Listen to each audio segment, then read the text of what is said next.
Kesempatan pagi hari ini kita akan belajar bersama, nanti bersama narasumber kita, seorang psikolog, Ibu Elvandari Pubianti. Insya Allah pada kesempatan pagi hari ini akan sharing bersama bagaimana mendidik anak-anak menjadi anak-anak yang tangguh, ya, orang tua tanpa keluh di masa pandemi ini. Tentunya kita SMP SMA Insan Cendekia Boarding School Sukoharjo terus akan membersamai anak-anak kita dalam tumbuh dan berkembang, tentunya untuk mengaktifasi semua potensi yang ada, baik itu kecerdasan secara intelektual, kecerdasan secara emosional. Yang kita harapkan adalah kecerdasan secara spiritual tentunya. Sehingga sebaik-baiknya kecerdasan adalah yang mengingat kematian, yaitu mempersiapkan bekal untuk kematian, yang akhirnya bisa menghantarkan kita selaku orang tua, Bapak Ibu guru, menjadi orang-orang yang tentunya soleh dan soleha, sehingga orang tua ini nanti kelak di kuburnya bisa mendapat cahaya, bahkan nanti anak-anak kita bisa menghantarkan kita ke surganya Allah Subhanahu wa Ta'ala. Ini mungkin prakata dari kami selaku moderator. Izinkan memperkenalkan diri, mungkin Bapak Ibu yang belum kenal dengan kami. Saya selaku MC hari ini untuk bisa membersamai Bapak Ibu semuanya. Nama saya Muhammad Sariful Banun SSI. Ya, insya Allah akan membersamai dalam 1,5 jam ke depan dengan bersama Bapak Ibu semuanya untuk belajar bersama bagaimana menjadi orang tua tanpa keluh di masa pandemi, bisa mengoptimalisasi semua potensi yang ada di dalam anak-anak kita, kita asah menjadi sebuah kompetensi yang nantinya kalau di dunia luar itu ada sebuah kompetisi, bisa menghasilkan sebuah prestasi. Terima kasih. Tidak banyak lagi mungkin yang kami sampaikan. Langsung saja kami sampaikan untuk narasumber, bisa memperkenalkan diri terlebih dahulu. Ibu Elvandari Pubianti, sarjana psikologi sekaligus sarjana pendidikan agama Islam, yang insya Allah pada pagi hari ini akan sharing bersama dengan Bapak Ibu semuanya tentang parenting. Insya Allah beliau sangat berkompeten sekali karena sudah berpengalaman puluhan tahun mendidik anak-anak didik menjadi seorang praktisi pendidikan sekaligus konselor, dan minta doanya Bapak Ibu semuanya karena masih melanjutkan program master ya psikologi untuk segera bisa lulus. Terima kasih. Waktu dan tempat untuk Ibu Elvandari kami persilahkan. Wassalamualaikum warahmatullahi wabarakatuh. Waalaikumsalam warahmatullahi wabarakatuh. Alhamdulillah alamin. Mohon maaf sebelumnya, apakah suara saya bisa terdengar? Halo? Iya, operator, apakah suara saya bisa terdengar?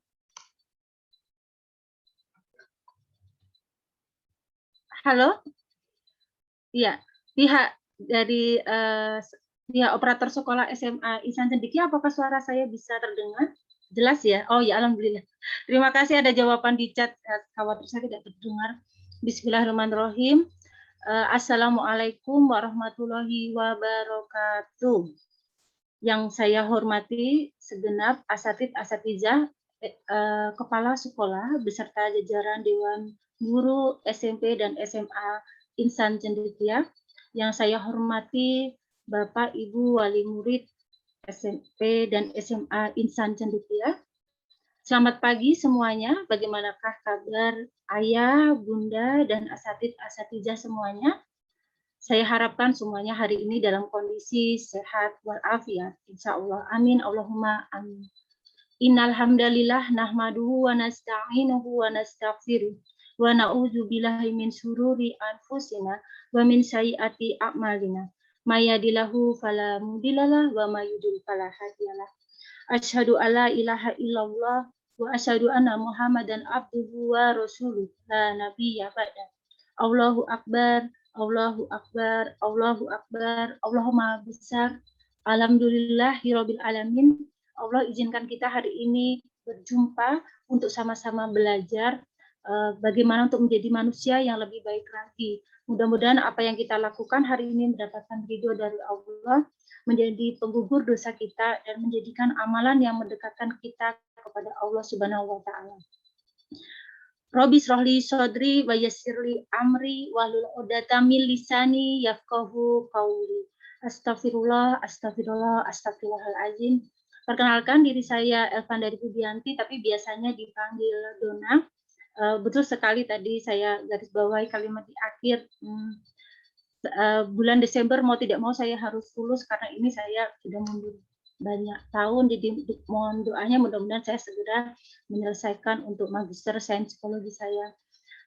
Allah ingin saya belajar, karena itu Allah mengirimkan tim dari Insan Cendekia untuk menghubungi saya, tentunya karena saya masih banyak kekurangan. Baiklah, Bapak Ibu sekalian, izinkanlah saya untuk share materi kita pada hari ini untuk sama-sama belajar ya. Bismillahirrahmanirrahim. Ya. Sudah tampak nggak ya?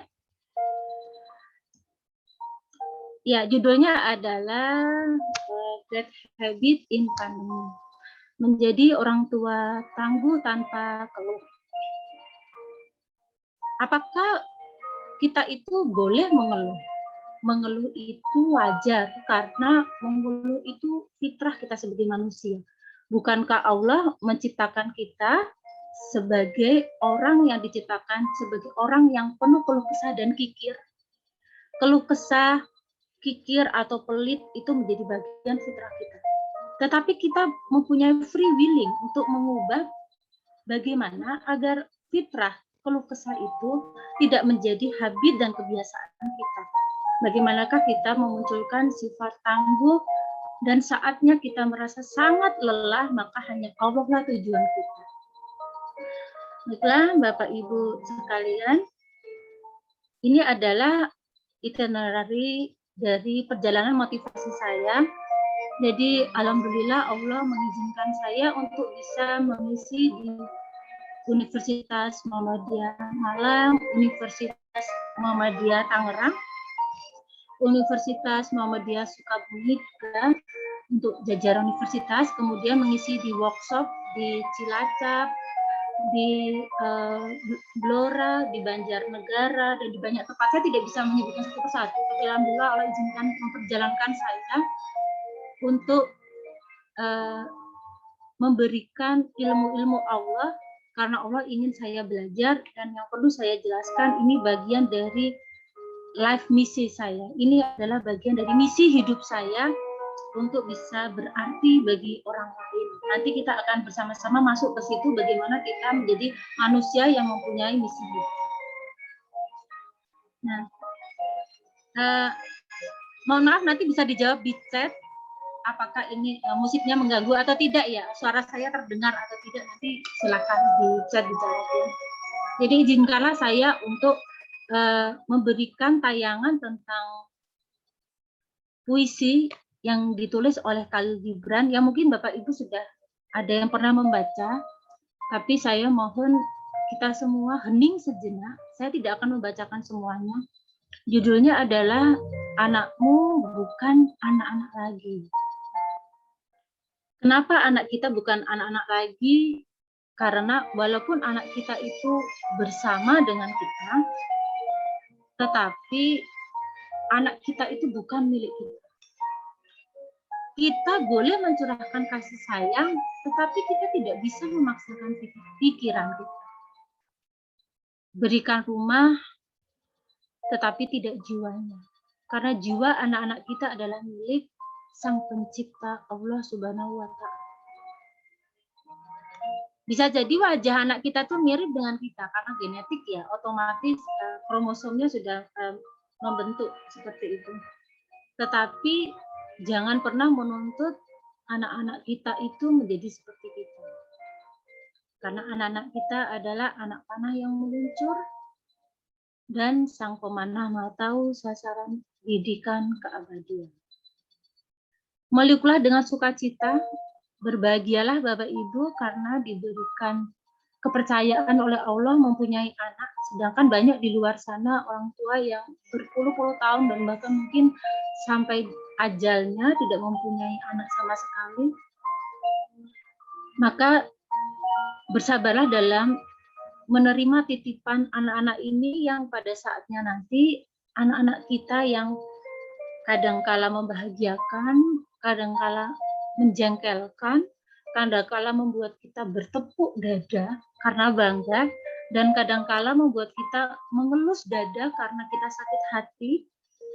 Percayalah bahwa pertemuan kita dengan anak kita ini tidak akan lama, sebentar saja. Pada saatnya nanti, anak-anak ini akan kita kembalikan kepada Allah. Dan kita akan ditanya, titipanku yang aku berikan kepadamu, apakah sudah kau didik untuk mengingatku? Apakah sudah engkau tanamkan diriku di hadapanmu? Jadi misi tertinggi pendidikan Islam itu adalah adanya Allah di hati anak-anak kita. Saya ulangi lagi, misi tertinggi pendidikan Islam bagi kita orang tua dan bagi sekolah adalah menanamkan adanya Allah di hati anak-anak kita. Sehingga kemanapun mereka pergi, kemanapun mereka berada, mereka tahu bahwa mereka dalam pengawasan, pendengaran, penglihatan, dan penjagaan Allah semua. Itu akan membuat mereka lebih berhati-hati.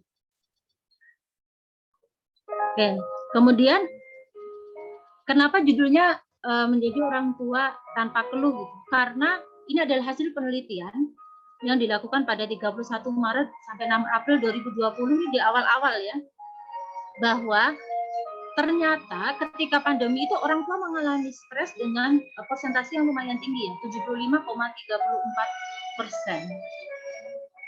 Ya, di mana stres yang paling besar ini,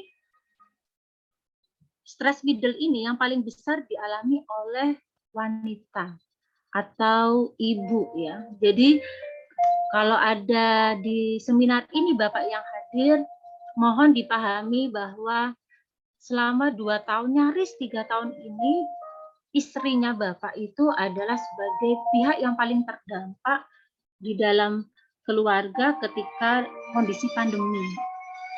Jadi kemarin ada istilah anaknya daring, ibunya darting. Anaknya daring, ibunya darah tinggi. Karena kita harus nyuruh setiap saat, belum anaknya malas-malesan, belum diajari nggak paham-paham, belum kita juga tidak paham materi. Jadi kepada bapak-bapak yang mengikuti seminar ini adalah hasil penelitian.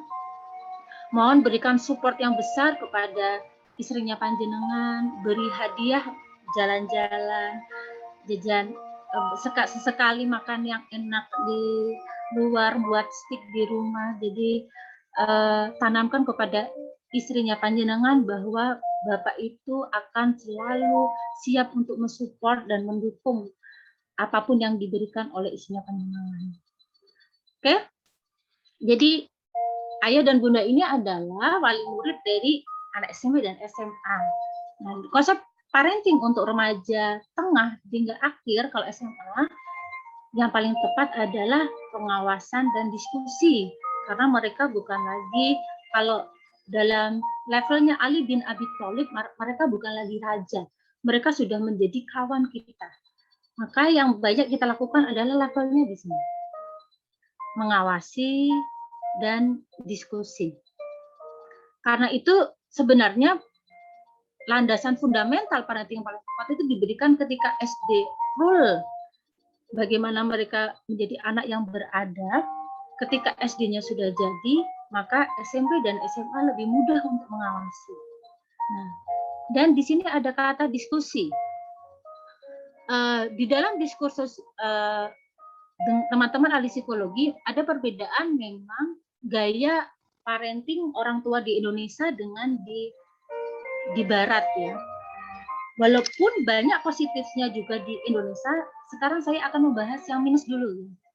Jadi minusnya parenting orang tua di Indonesia dengan anak di SMP dan SMA adalah memanjangkan fase anak-anak mereka. Saya ulangi ya, memanjangkan fase anak-anak mereka. Jadi walaupun anak-anak itu sudah SMA, sudah SMP, tetapi konsep berpikir dan cara orang tua memperlakukan anak itu masih seperti anak-anak. Kalau di luar negeri, walaupun ini tidak perlu dicontoh juga, kalau misalnya tidak anak kita akidahnya belum jadi ya. Kalau sudah di umur 17 tahun, maka mereka akan bisa rumah.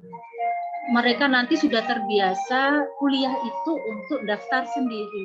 Kursus juga daftar sendiri. Tapi di Indonesia lazim kita lihat sampai kuliah pun daftar ditemenin, ngurus pembayaran masih ditemenin, kemudian nanti ada permasalahan dengan teman, orang tua masih ikut campur. Nah, saya ingin mengembalikan lagi ke sini bahwa konsep parenting yang paling tepat adalah pengawasan dan diskusi. Diskusi ini penting bagi anak-anak usia remaja karena membuat mereka diakui. Jadi kalau Bapak Ibu membuat kebijakan di rumah, besok mau piknik kemana, besok rumah ini mau dicat warna apa, besok enaknya ini direhab rumahnya seperti apa, libatkan anak dalam diskusi itu sehingga anak merasa dia dipercayai. Anak yang merasa dipercayai, maka dia pun juga akan percaya kepada orang tuanya. Maka dia akan memiliki mental yang lebih sehat. Maka dia akan lebih memiliki kepercayaan diri. Maka dia akan berlatih untuk menjadi seorang pemimpin. Karena dia tahu bahwa, oh, suaraku didengarkan. Maka jangan sampai ada kata-kata, alah kamu ngerti apa, kamu anak kecil. Alah aku cah cilik, orang muda apa-apa, misalnya gitu ya. Nah, ini untuk mereka, anak-anak kita di SMP dan SMA, mereka sudah pantas dimasukkan di pengawasan dan diskusi. Nah, sebelum ke menjadi orang tua tangguh, maka saya akan memberikan prinsip mendidik anak terlebih dahulu ya. Yang pertama adalah dengarkan lebih banyak, nasihati lebih sedikit, dan optimalkan contoh positif. Oke, sebentar. Mohon izin, Bu. Ya. Bisa di-off-kan mawon, banyak yang meminta di-off-kan. Oh, oke, siap. Oke, siap. Mohon maaf. Oke, saya minta izin terlebih dahulu untuk meng-off-kan musiknya. Sebentar ya. Mohon maaf deh.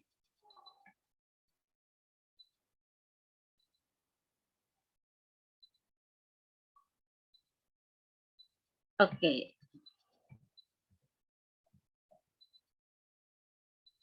Sampun nggih, Pak? Sampun. Oke, siap. Kita sampai di sini ya. Jadi, dengarkan lebih banyak, nasihati lebih sedikit, dan optimalkan contoh positif. Nah, sebenarnya 3 saja ini sudah cukup membuat anak kita itu dekat dengan kita. Mungkin Bapak Ibu sudah sering mendapatkan ini dari para motivator dan para pembicara lainnya. Tetapi apakah pernah kita benar-benar mencoba untuk menjadi orang tua yang lebih banyak mendengar daripada lebih banyak berbicara? Jujur saya juga sedang berjuang karena ternyata tidak mudah terutama menjadi ibu. Jadi ibu itu antara mulut dengan telinga, kalau bagi saya sendiri itu masih banyak mulutnya yang bergerak. Contohnya anak pulang sekolah, selain ditanya, gimana tadi, ada PR enggak? Maka ibu sudah langsung sepatunya ditaruh di tempatnya. Habis ini kamu istirahat sebentar, terus habis ini kamu sholat.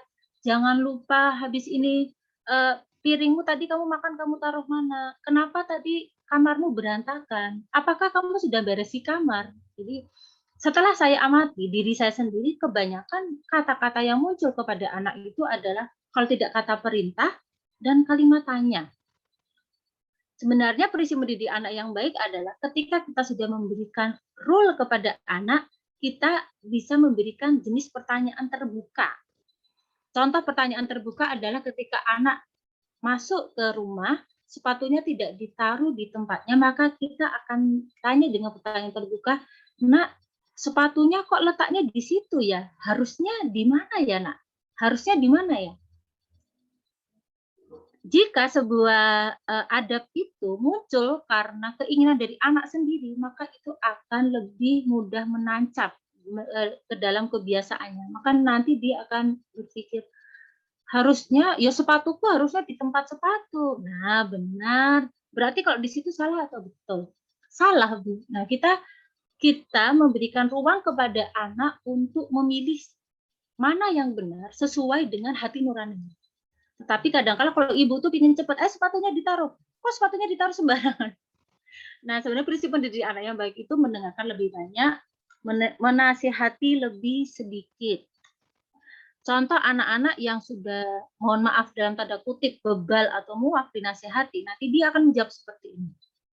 Iya, aku tahu, aku ngerti, Bu, nggak usah diulang-ulangi. Gitu. Iya, aku udah tahu. Gitu.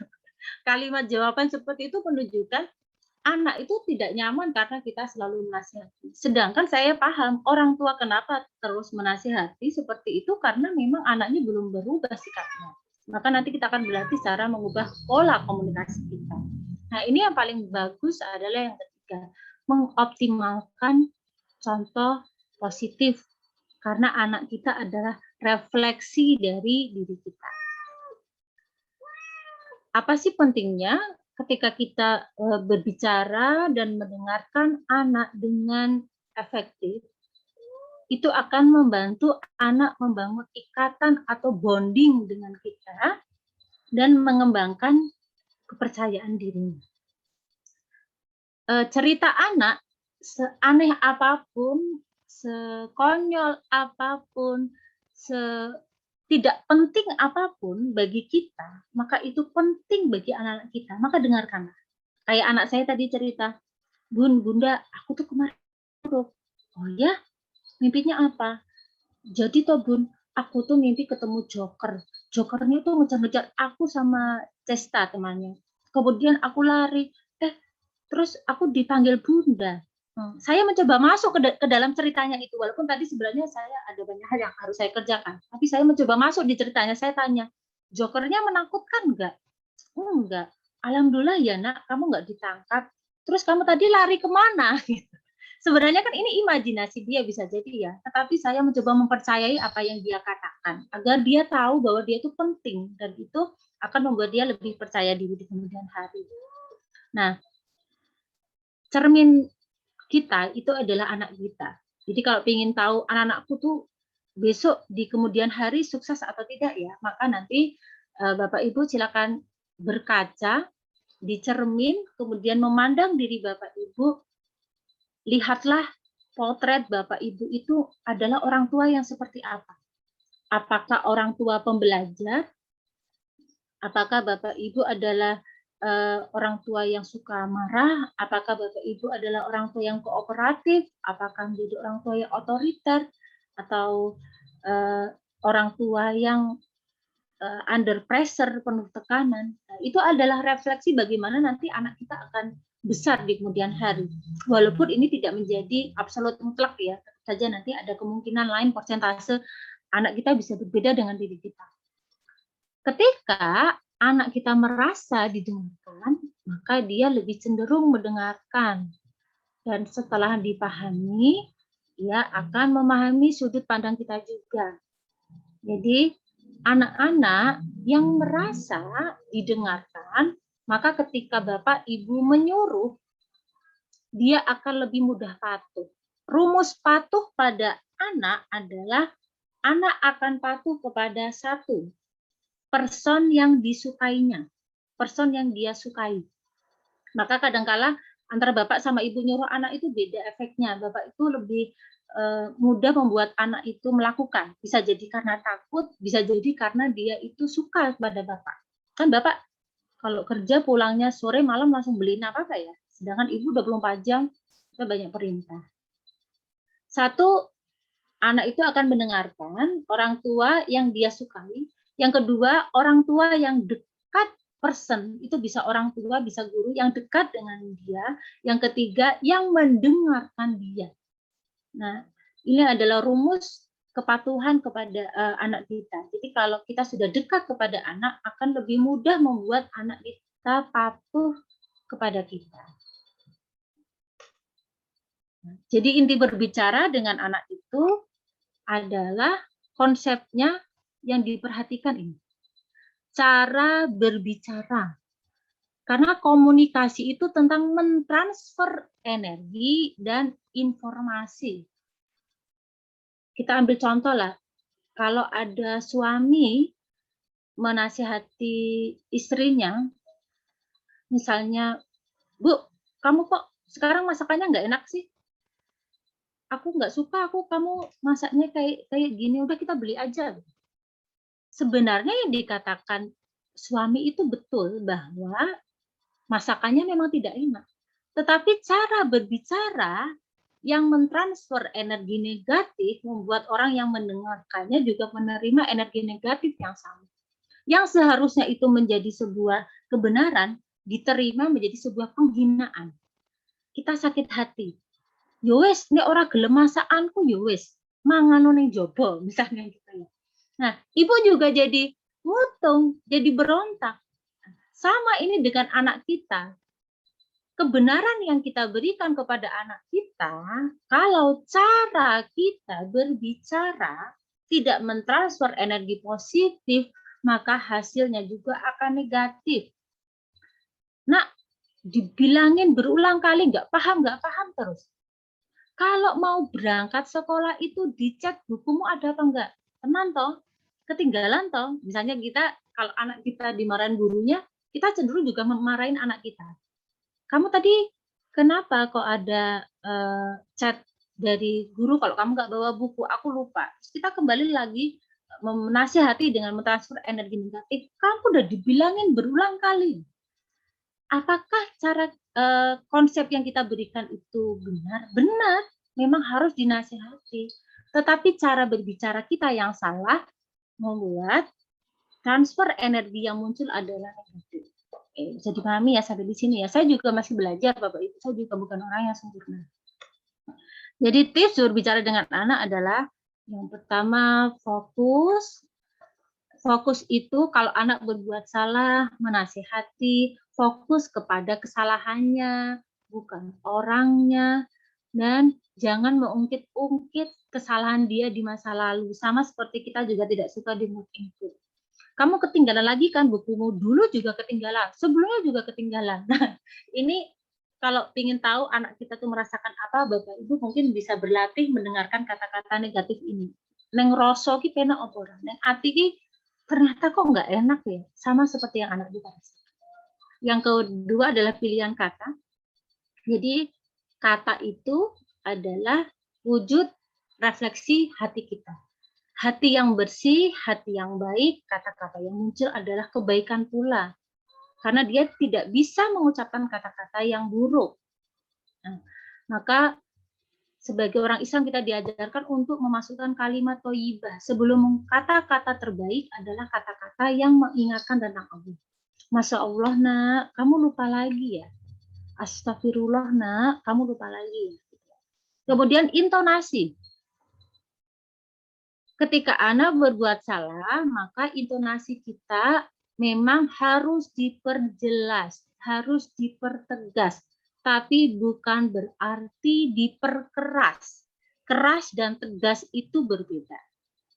Contohnya tegas adalah, nak, ibu merasa kecewa karena kamu hari ini kembali tidak membawa buku. Ibu tuh kecewa, nak.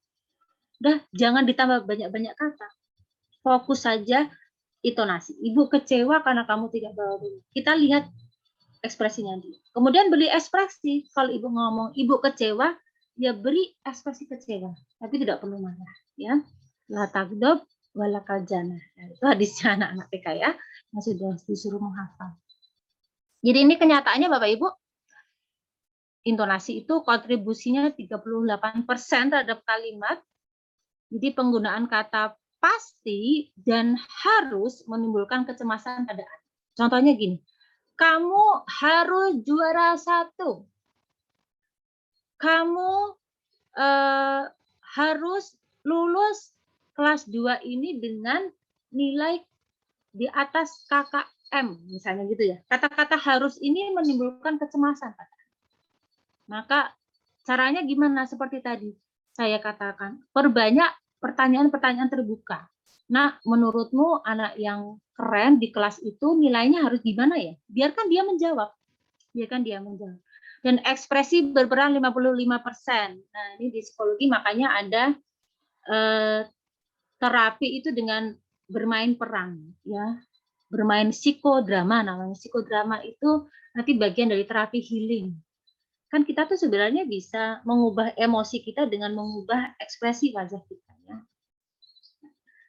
Ini prinsip mendidik anak lagi adalah jangan mengulang-ulang autobiografi kita. Contohnya ulang-ulang gini, mungkin pernah suatu saat ketika me time kita ceritakan, nak, bunda dulu itu ketika SD kalau ada PR, bunda nggak usah disuruh-suruh, bunda langsung ngerjain loh.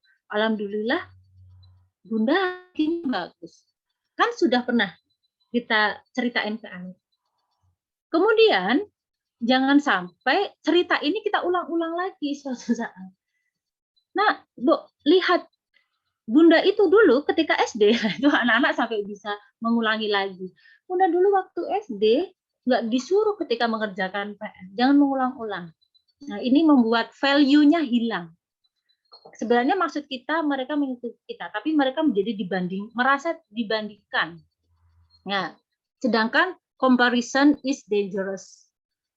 Membandingkan itu mengancam harga diri anak. Nah, sedangkan harga diri anak itu ada hubungannya dengan kepercayaan diri. Kepercayaan itu diri ada hubungannya dengan prestasi. Karena itu ada emosi itu sangat berhubungan dengan prestasi. Nah, lihatlah temanmu itu, lihatlah itu anaknya Bu Ani. Anaknya Bu Ani itu alhamdulillah sudah keterima di UI.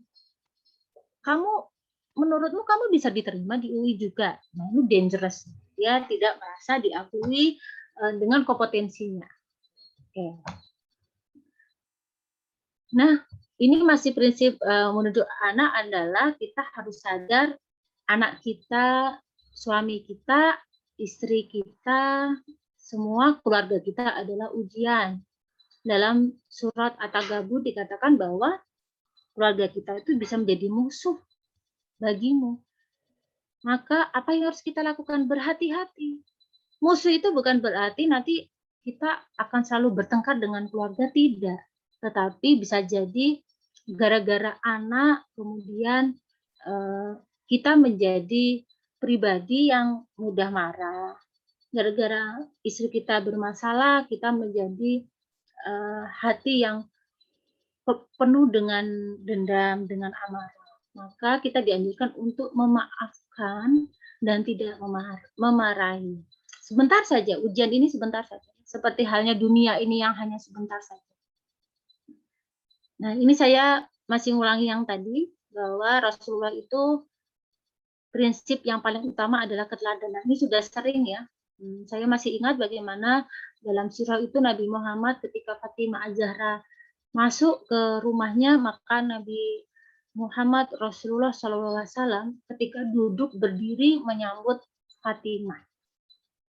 Berdiri menyambut Fatimah, kemudian Fatimah itu menggenggam tangan Nabi Muhammad, disalim kemudian dipeluknya. Cara Nabi Muhammad untuk memberikan penghormatan kepada Fatimah menunjukkan bahwa Nabi Muhammad itu seseorang yang welas asih. Prinsip mendidik anak selanjutnya adalah tidak henti menasihati. Ada ibu yang pernah curhat ke saya, Bu, saya tuh capek ngomong terus nasihati anak saya dari bangun tidur sampai mau tidur lagi. Mulut ini nggak pernah berhenti. Tapi inilah dunia. Dunia itu memang penjaranya orang mukmin. Memang dunia itu penuh ujian, memang dunia itu tidak menyenangkan. Karena kita ini sebenarnya sedang berjalan menuju peristirahatan kita yang sebenar, rumah kita sebenar. Maka prinsip selanjutnya adalah jangan henti menasihati, jangan bosan, jangan apa sih bahasa Jawanya, juweh ya. Jadi Kan'an itu yang sudah jelas-jelas durhaka kepada ayahnya, tapi Nabi Nuh masih terus menasihati sang anak hingga detik-detik terakhir. Ketika dia lari ke atas bukit, lari ke atas gunung, itu Nabi Nuh manggil terus, Kan'an ikut aku, ayo menyembahlah Allah, ikut aku menyembahlah Allah. Kan'an tidak mau. Nah, sama seperti ketika Yakub mengetahui anak-anaknya itu mencelakakan Yusuf. Nah, itu ya. Jadi Bapak Ibu, prinsipnya tidak henti menasihati. Prinsip selanjutnya, jangan takut anak tidak mau mendengar, tetapi takutlah anak kita selalu melihat perbuatan kita. Ya, seperti contohnya tadi soal comparison is dangerous ya, membandingkan. Jadi suatu ketika saya pernah dengan sengaja, saya ingin tahu. Saya tahu ini nggak boleh, tapi saya dengan sengaja membandingkan anak saya. Nah, coba lihatlah Jingga. Jingga itu kalau ada PR di sekolah, dia itu mengerjakan tanpa perlu disuruh-suruh oleh bundanya. Bisa nggak Mas Salman kayak gitu? Anak saya namanya Salman. Kemudian anak saya menjawab, mulai. Bunda mulai membanding-bandingin aku kan. Bunda suka nggak kalau dibanding-bandingkan? Bunda juga nggak suka kan? Nah, saya ketawa dengan reaksinya. Kemudian saya, oh mohon maaf ya Mas Salman, seharusnya Bunda nggak banding-bandingin kamu. Ternyata memang efeknya sejauh itu. Alhamdulillah anak saya terbuka terhadap perasaannya. Jadi saya tahu. Berarti kemudian saya realize, oh memang comparison is dangerous. Nah, jadi takutlah anak kita selalu melihat perbuatan kita. Yo makanya tangan apa? Kita kok sama anak rigid banget ya. Itu samanya. Tapi coba lihat diri kita. Kalau kita sendirian itu apa ya? Kita sudah sesoleh itu ya. Apakah kita sudah sesoleh itu ya? Jadi kalau saya sedang futur, sholat saya cepet itu, anak saya, Bunda kok sholatnya cepet banget? Karena saya sering komplain ke anak saya kalau sholatnya cepat. Jadi ternyata memang betul anak itu selalu melihat perbuatan kita dan itu menjadikan rujukan ya, untuk melakukan. Nah, ini tadi harusnya slide-nya di atas 1,88%. Ketika stres wanita, ini saya mau menceritakan sebuah kabar baik, walaupun tadi wanita itu paling banyak mengalami stres tinggi di antara level menengah, tetapi ini ada hasil riset. Kejadian traumatis apapun jika telah berlalu lebih dari 3 bulan, maka secara objektif tidak lagi mempengaruhi tingkat kebahagiaan. Artinya 3 bulan pertama setelah kita mendapatkan ujian, kayak COVID kemarin, kematian, perceraian, dan segala macam, itu kita masih dalam posisi level denying, anger, marah, kemudian lama-lama setelah 3 bulan, perlahan demi perlahan menerima. Kayak kita sudah COVID udah hampir 3 tahun ini, awalnya berat banget. Lama-lama nih sekarang kita sudah mulai beradaptasi. Jadi percayalah tidak ada kemalangan yang selamanya, tidak ada penderitaan yang selamanya, dan tidak ada pula kebahagiaan, keberuntungan yang selamanya. Nah, ini saya pisahkan dengan prinsip mendidik anak dengan sekarang sudah masuk ke level selanjutnya ya, menjadi orang tua tangguh. Bisa sambil lihat jam, nanti lupa. Jadi orang tua itu kalau ingin menjadi orang tua tangguh, maka dia harus bahagia. Karena happy parents itu happy child. Orang tua yang bahagia, maka dia akan menciptakan anak-anak yang bahagia pula. Anak-anak yang bahagia, hormon endorfin tubuhnya banyak, oksigennya banyak, nutrisinya tercukupi, maka dia akan lebih mudah pula untuk menyerap pelajaran. Karena itu selalu ada tema sekolah itu menyenangkan, mengapa mengajar itu menyenangkan? Karena ada hubungannya dengan saraf otak, ya. Otak anak itu bisa menerima pelajaran kalau dia dalam kondisi alfa. Alfa itu adalah kondisi otak sadar tapi rileks, kayak kita sholat itu. Sadar tapi rileks. Allah Akbar. Ingat Allah kan? Tetapi namanya manusia, karena kita saking rileksnya, ingat Allah, tiba-tiba ingat, oh iya, kunciku mau ketinggalan yang meja. Nah, di sholat kita selalu mudah mengingat apapun. Kenapa? Karena otak kita rileks. Nah, sama seperti hanya anak-anak kita. Kalau dunia di barat itu, kebahagiaan itu dihubungkan dengan sifat-sifat ekspresif seperti tawa, senyum, tetapi kalau di Islam nanti konsepnya berbeda. Orang tua yang lebih bahagia dan terlibat dalam perilaku orang tua yang lebih positif. Jadi orang yang bahagia maka perilakunya juga lebih positif. Itu akan mempengaruhi hasil positif pada anak. Pengaruhnya di apa?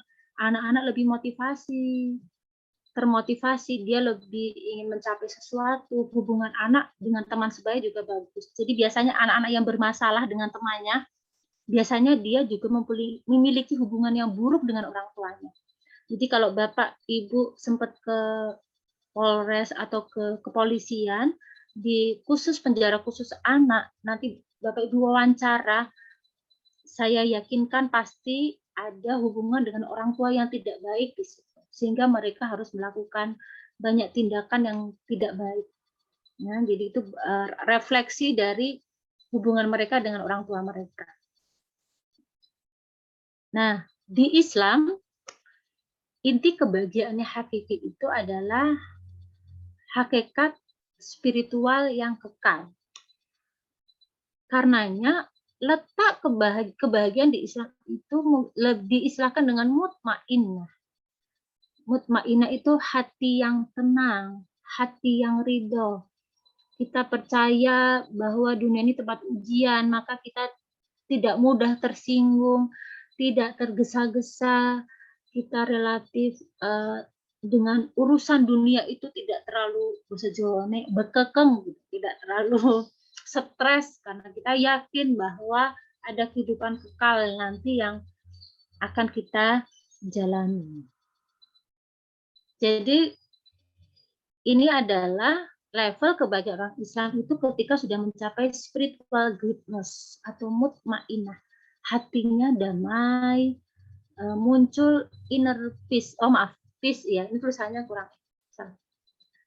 Seseorang Muslim yang sudah mencapai level mutmainnah, maka bisa terlihat dia kata-katanya santun, dia kalau berbicara itu tidak nadanya juga tidak tinggi, dia lebih ridho dengan semua takdir yang diberikan Allah, dia problem solvingnya bagus, mudah tersenyum, selalu tersenyum. Nah, itu ciri-ciri orang yang mutmainnah. Maka silakan Bapak Ibu pikirkan apakah Bapak Ibu ini sudah menjadi contoh orang tua yang bahagia ya, sehingga layak untuk memiliki anak yang bahagia.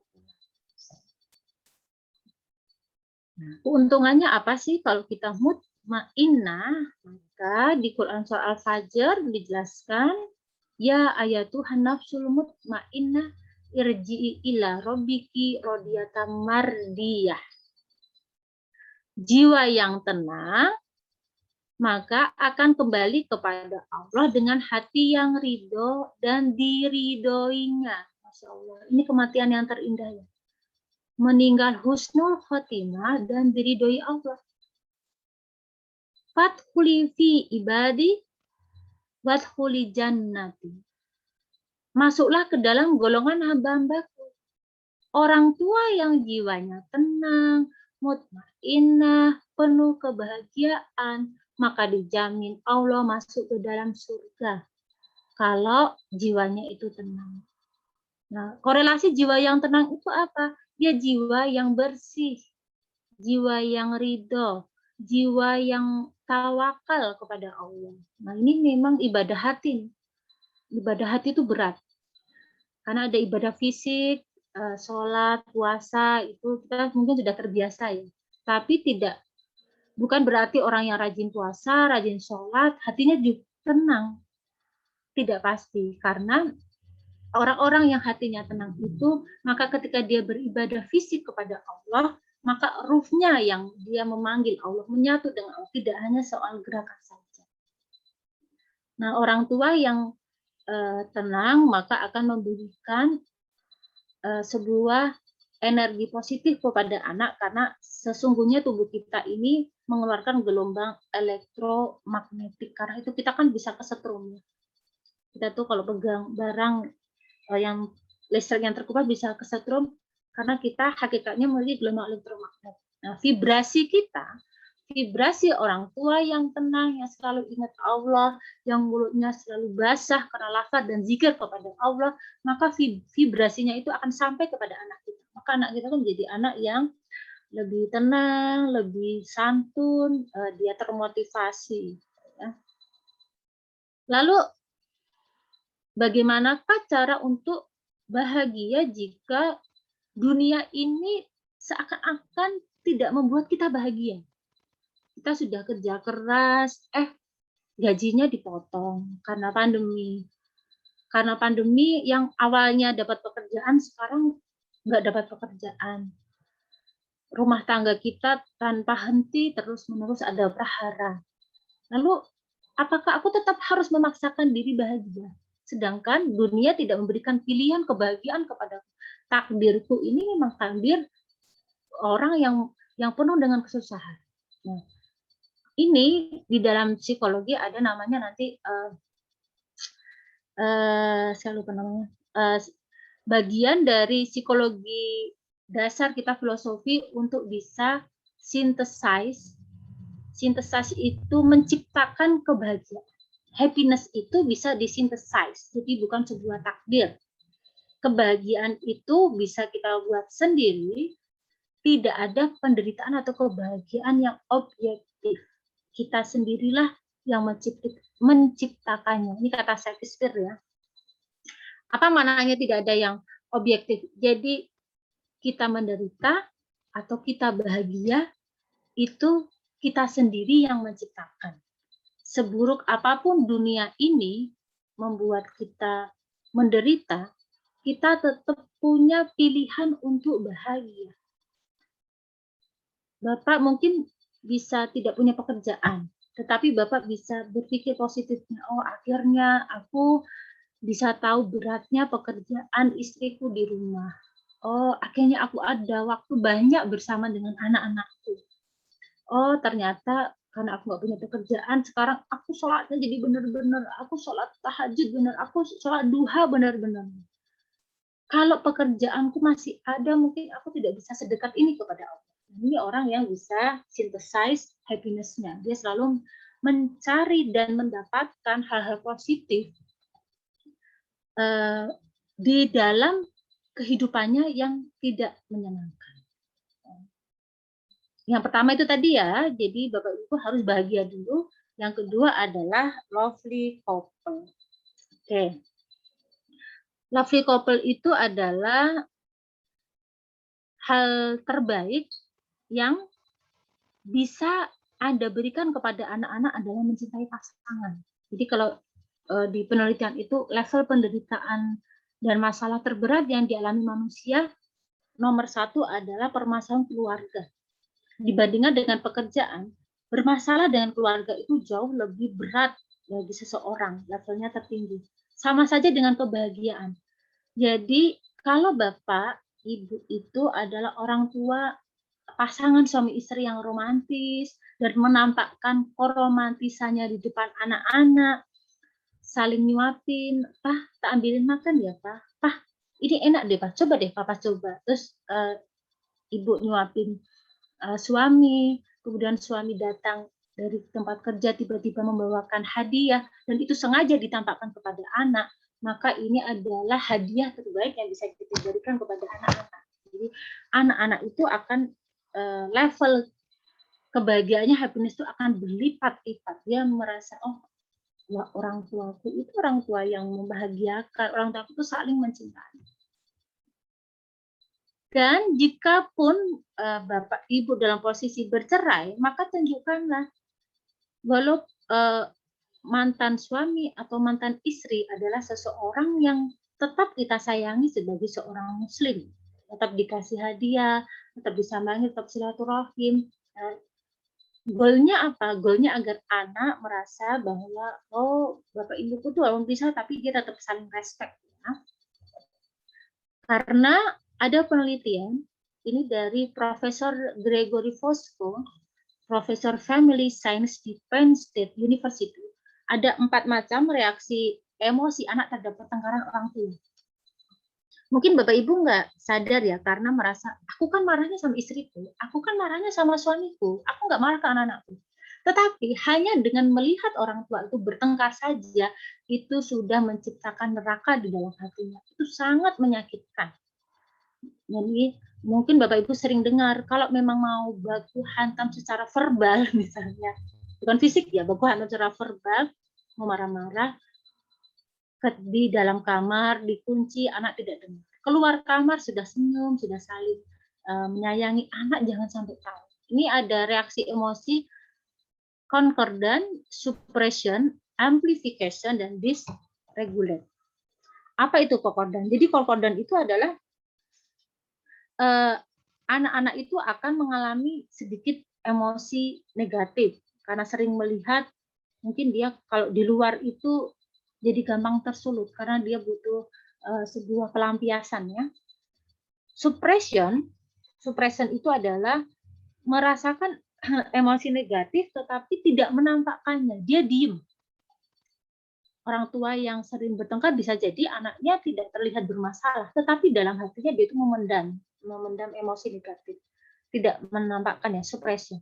Kemudian amplification itu sedikit merasakan emosi negatif, tetapi menampakkannya berlebihan. Ini dikeluarkan. Efek karena melihat orang tua bertengkar itu di sekolah jadi nakali temannya, misalnya, jadi bermasalah dengan gurunya. Yang keempat ada dysregulate, yaitu merasakan emosi negatif sekaligus menampakkannya berlebihan. Ini yang paling parah yang di dysregulate. Karena itu kalau ada anak bermasalah, kenapa orang tua yang perlu dipanggil? Karena runutan akar permasalahan pada anak biasanya akarnya ada pada masalah yang terjadi pada orang tua. Dampaknya pada psikologis anak ini reaksi nomor 1 dan 3, concordant dan amplification. Ini emosi muncul sedikit, jadi dia gampang tersinggung. Yang kedua, ini ya suppression, dia mudah merasa bersalah, nggak enakan, terus sulit bahagia dan emosinya kacau. Yang keempat, dysregulate, cenderung meledak-ledak. Kalau Bapak Ibu yang justru pernah menjadi korban dari orang tua yang sering bertengkar, jadi Ibu tuh sulit, Bapak Ibu sulit bahagia, multi feeling-nya tinggi, emosinya kacau, mudah nangis, mudah senang, maka Bapak Ibu harus memutus mata rantai ini agar inner child ini berhenti kepada kita, anak kita tidak merasakannya, walaupun itu tidak mudah ya.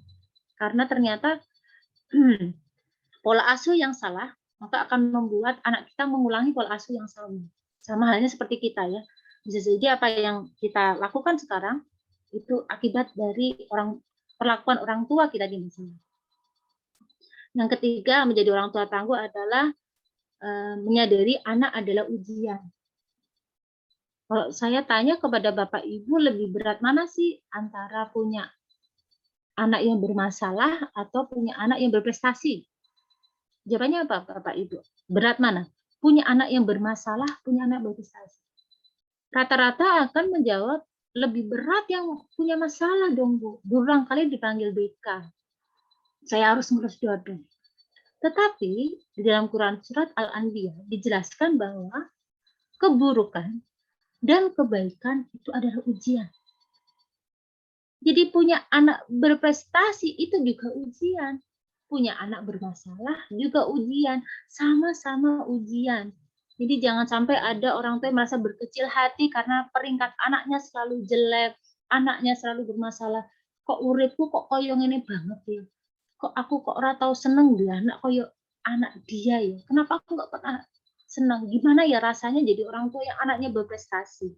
Nah, ibu jangan sampai, bapak ibu jangan sampai berkecil hati. Mereka yang berprestasi pun itu sedang diuji. Apakah dengan prestasi anaknya itu membuat mereka semakin rendah hati, mereka tidak sombong, tidak riah, karena efek dari kesombongan itu juga sangat cepat menghanguskan kebaikan dan amal kebaikan. Apalagi kalau merasa anak berprestasi karena kita orang tua hebat. Apalagi kalau merasa bangga kita sebagai orang tua berhasil membuat anak kita berprestasi. Padahal murni karena Allah yang membersamai kita, menggunakan kita sebagai perantara sehingga anak kita bisa menjadi anak yang hebat, ya. Jadi bersabarlah kepada Bapak Ibu semuanya yang berprestasi, kembalikanlah prestasi ini kepada Allah, dan yang mempunyai anak yang bermasalah, bersabarlah dan kembalikan masalahnya kepada Allah. Nah, jadi dari Mus'ab bin Sa'id, dari ayahnya dia berkata, "Wahai Rasulullah, manusia manakah yang paling berat ujiannya?" Nabi menjawab, "Para nabi." Kemudian yang semisalnya dan semisalnya lagi. Kalau seseorang itu agamanya kuat, semakin berat ujiannya. Tapi kalau agamanya lemah, maka ia akan diuji sesuai kualitas. Seseorang itu akan selalu diuji sampai dia berjalan di muka bumi dalam keadaan bersih dari dosa. Saya pun juga pernah pada fase menanyakan, kenapa aku kok gak selesai-selesai ya ujianku? Kenapa hidupku ini kok berat banget ya rasanya, kok hanya aku saja yang mengalami seperti ini? Teman-temanku kenapa tidak mengalami ujian seberat ini? Nah, saya lupa, saya harus beristighfar bahwa Allah punya rencana yang lebih baik. Bisa jadi dengan ujian-ujian yang terus-menerus diberikan, Allah sedang membersihkan dosa kita, sedang ingin mengangkat derajat kita untuk lebih dekat dan lebih tinggi lagi. Nah, ini yang keempat, menjadi orang tua tangguh selanjutnya adalah mudah memaafkan anak. Termasuk juga mudah memaafkan pasangan. Jadi kalau ada kesalahan yang dilakukan kalau anak, marahilah perilakunya, bencilah perilakunya, jangan benci orangnya. Jangan sampai anak itu mendapatkan sebuah pemahaman, bapakku itu nggak suka sama aku. Bapakku tuh lebih suka sama kakakku karena aku dimarah-marahin terus. Karena konsep cinta bagi anak itu berbeda dengan konsep cinta kita kadang-kala. Orang tua tuh merasa kalau banyak menasihati, memarahi karena cinta, tapi anak tidak bisa menerima hal itu sebagai cinta. Dan itu bahaya sekali. Kalau anak sudah merasa orang tuanya sudah tidak lagi menyukainya, maka nanti dia akan mencari figur lain. Figur lain itu bisa dia cari di Facebook, di IG, di Twitter, dan di segala macam. Nah, jadi Bapak Ibu sudah mulai harus muhasabah diri kalau orang tua yang lain lebih tahu cewek yang ditaksir oleh anak kita daripada kita sendiri misalnya. Atau mulai berhati-hati kalau anaknya panjenengan mulai lebih suka curhat di Facebook, mulai lebih suka curhat di IG. Maka posisi panjenengan itu sudah tidak lagi sebagai orang yang paling dipercaya untuk mengemukakan masalahnya, ya. Kenapa sih penting kita memaafkan anak? Karena ini perintah Allah. Jadi menjadi pemaaf itu perintah Allah, ya. Jika kamu memaafkan dan tidak memarahi serta mengampuni mereka, sesungguhnya Allah pengampun. Maka maafkanlah anak kita karena Allah menyukai orang-orang yang pemaaf. Walaupun ya saya paham anak-anak itu swing mood bagi kita, ya. Kadang-kadang nyebelin banget, tapi juga ngangenin banget. Tapi tetaplah menjadi orang yang pemaaf. Setelah kita memarahi anak, jangan lupa diikuti dengan, "Maaf ya nak, kalau tadi ada ucapan bunda yang membuatmu tidak nyaman. Kamu sakit hati ya?" Saya juga dulu pernah mukul anak saya. Anak saya ingat sampai sekarang, walaupun saya sudah minta maaf, saya sudah tanya, "Sakit ya dipukul bunda?" "Iya, sakit." "Di bagian mana?" Dia jelaskan bagiannya dan masih ingat sampai sekarang walaupun sudah berlalu tahun-tahun yang lalu. Nah, menjadi orang tua tangguh selanjutnya adalah muhasabah diri. Masalah sebenarnya tergantung bagaimana seorang hamba menyikapi. Sebelum menyikapi masalah, bagian dari muhasabah diri itu, kalau salafus sholeh itu saking tingginya muhasabah diri mereka, maka mereka itu selalu berhati-hati dengan musibah yang terjadi kepada mereka, karena mereka merasa kalau aku ada musibah, ini pasti akibat dosaku di masa lalu. Ini pasti akibat perbuatan burukku. Jadi ada salafus saleh yang mengatakan, aku bisa mengetahui aku tuh sedang banyak dosa atau tidak dari perilaku istriku, perilaku anakku, bahkan dari datangnya tikus-tikus ke rumahku. Jadi saking tingginya muhasabah diri. Kalau ada fase di mana istriku kok jengkelin banget, bojoku, suamiku kok jengkelin banget ya, anakku kok jengkelin banget ya. Orang-orang yang muhasabah dirinya tinggi, maka dia nanti akan melihat diri. Apakah karena aku akhir-akhir ini sholatnya nggak khusyuk ya? Oh, jangan-jangan aku tuh kurang istighfarnya. Oh, apa karena aku lupa sedekah ya minggu kemarin ya? Jadi dia selalu menghubungkan segala musibah yang terjadi kepada dirinya itu adalah karena kesalahan kita. Kesalahan kita lah yang membuat musibah itu datang. Nah, itu membuat kita selalu muhasabah diri untuk tidak mudah menyalahkan. Jadi memang setiap orang itu perlu fase menyendiri, tapi jangan lama-lama. Nah, fase menyendiri yang terbaik ya di sepertiga malam itu ya. Nah, cara menyikapinya itu memang tergantung kita. Kan sebenarnya masalah itu sebenarnya konsep berpikir. Bukan masalah itu tidak ada, yang ada adalah konsep berpikir kita. Oke, selanjutnya adalah mendekati Allah. Jadikan ujian pengasuhan itu sebagai bahan aduan kepada Allah. Salah satu doa yang tidak tertolak oleh Allah adalah doa ibu, doa ayah kepada anaknya. Sebagai Sudes, ketika Imam Sudes kecil berbuat salah, maka ibunya mendoakan kamu menjadi imam Masjidil Haram, dan itu yang terjadi. Nah, jadi cara menjadi orang tua tangguh selanjutnya adalah kita harus mendekati Allah agar Allah semakin dekat kita dan Allah akan membantu kita. Allah akan menjadi tangan kita, telinga kita, mata kita untuk membantu kita mengasuh anak-anak kita. Jadi saya juga pernah capek banget menghadapi anak saya doa, ya Allah bantu saya mengasuh anak saya, karena saya sampai kehabisan kata-kata. Sepertinya anak saya susah sekali saya nasihati. Nah, saya introspeksi diri, mungkin kan doa saya yang belum sempurna. Nah, ini yang ketujuh menjadi orang tua tangguh selanjutnya adalah memiliki life mission. Saya lihat pukul ya 9.12. Oke. Jadi saya ingin Bapak Ibu untuk berhenti sejenak dan memikirkan. Kalau kita nanti mati, pikirkanlah apa yang orang lain pikirkan tentang kita. Jadi Bapak Ibu sekarang bisa membayangkan Bapak Ibu dalam kondisi dikafani, dimasukkan ke dalam kuburan, kemudian ditangisi oleh keluarga. Kalau ada yang menangisi ya, mudah-mudahan. Ditangisi oleh handai tolan, dan setelah mereka pulang, mereka itu ngomongin kita itu tentang apa ya? Kira-kira apa yang mereka perbincangkan tentang kita? Apakah mereka akan berbicara mesake ya Bu aku iki anu utangi cek akeh, burung kebayar, makanya nek ditagih angel misalnya gitu ya. Atau kita meninggal dengan mengatakan Masya Allah, dia itu baik banget sama aku loh. Yang nolong aku tuh dia ketika kesusahan. Saat temanku nggak ada yang mau nolong, Ibu A yang menolong. Apakah kita ingin orang lain memikirkan kita, syukur dek mati, dek itu nyakiti hatiku, ngatek saiki urung minta maaf.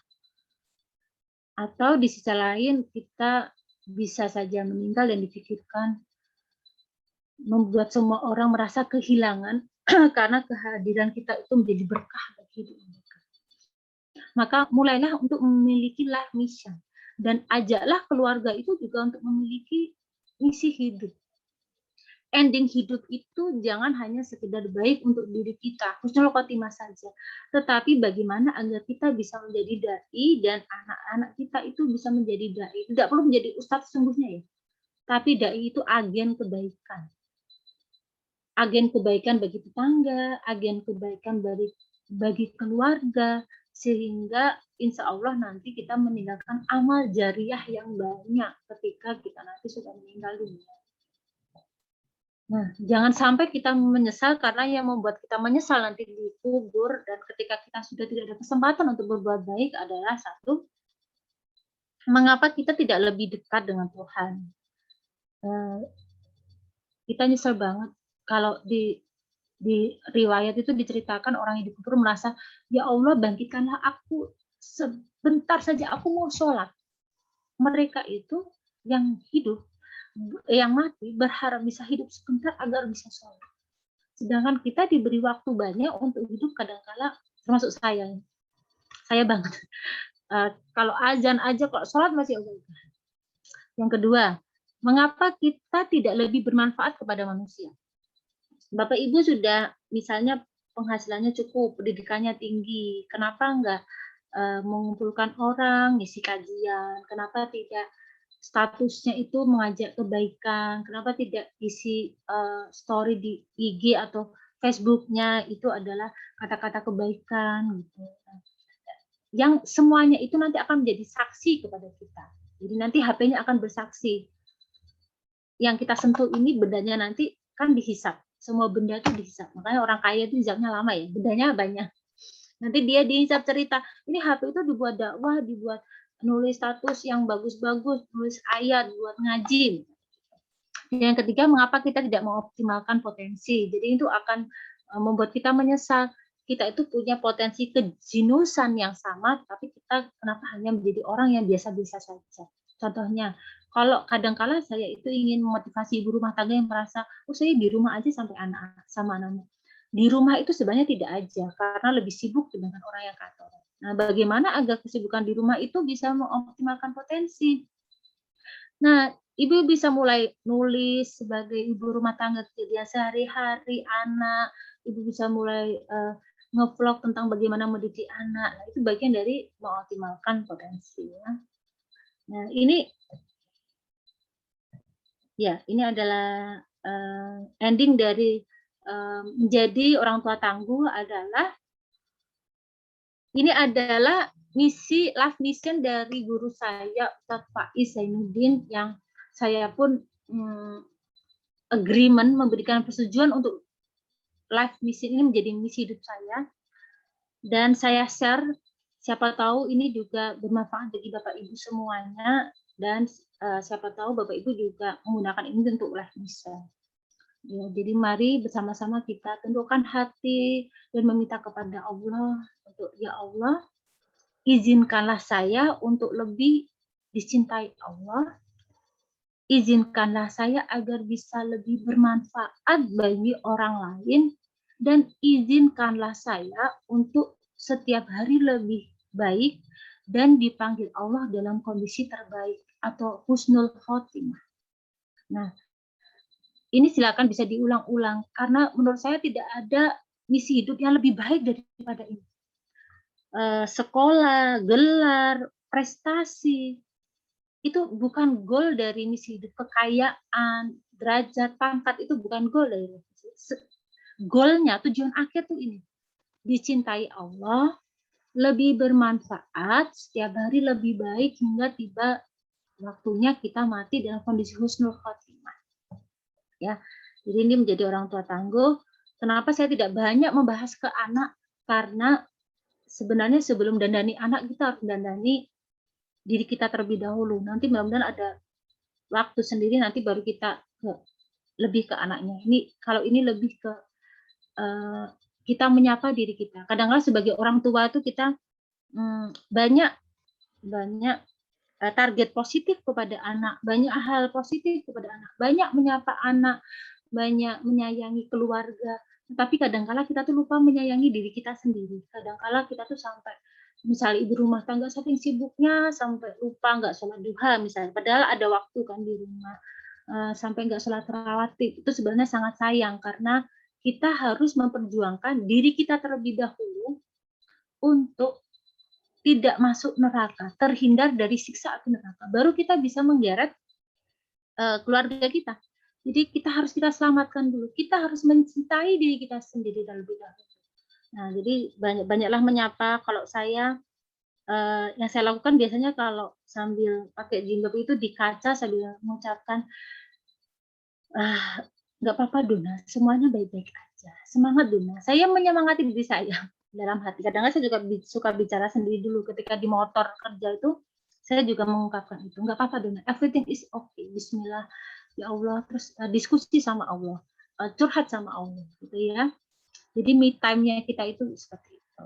Nah, ini tadi di atas sudah saya bahas ya. Benang merah masalah remaja itu ini kapan-kapan saja kalau ada waktu untuk membahas tentang anak. Jadi saya tutup materi ini dengan live mission ya Bapak Ibu, dan selanjutnya nanti saya serahkan kepada pihak SMA Insan Cendekia. Saya mohon maaf kalau ada salah kata dari saya.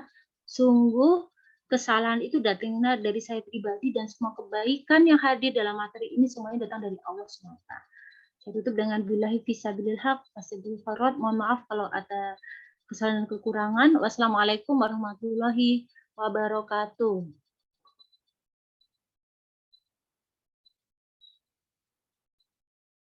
Ya, semoga Ustadz.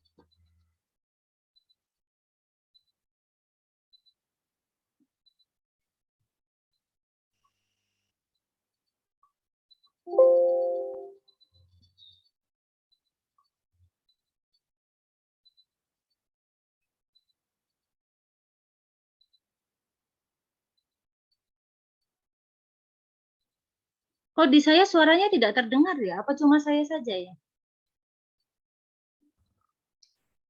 Tes, saman ya?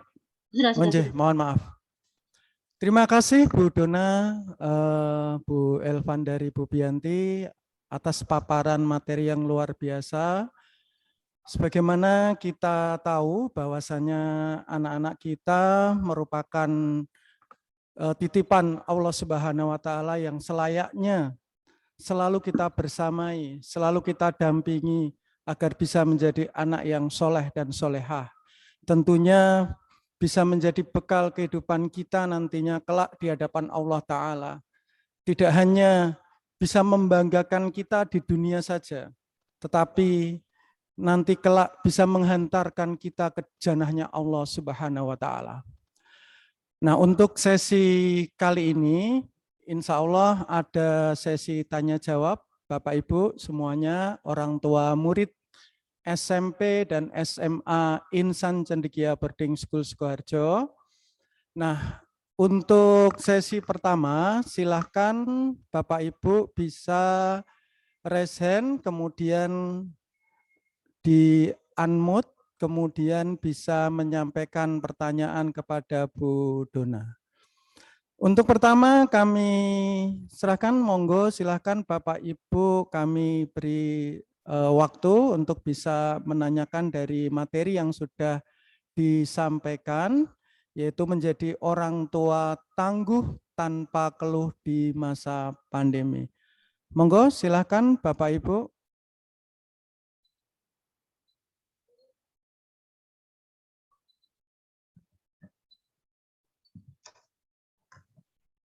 Bu Ya, itu Elvan sudah, dari? Ya, sudah ada yang resen langsung dari saya? Sebentar Ibu, Ya, itu Ibu Adiba dan Ruki. Untuk Ibu Adiba, kami persilahkan. Monggo Ibu Adiba bisa di-unmute, itu sepertinya pas Mas Bibir. Monggo Bunda. Assalamualaikum warahmatullahi wabarakatuh. Waalaikumsalam warahmatullahi wabarakatuh. Salam jumpa Mbak Dona. Mungkin kita tidak pernah bertemu secara tatap muka, tapi saya Bu Sunarmi, Airo Sosiati dari Kendal yang mungkin. Oh, Masya Allah. Akhirnya ketemu di sini ya, Bu.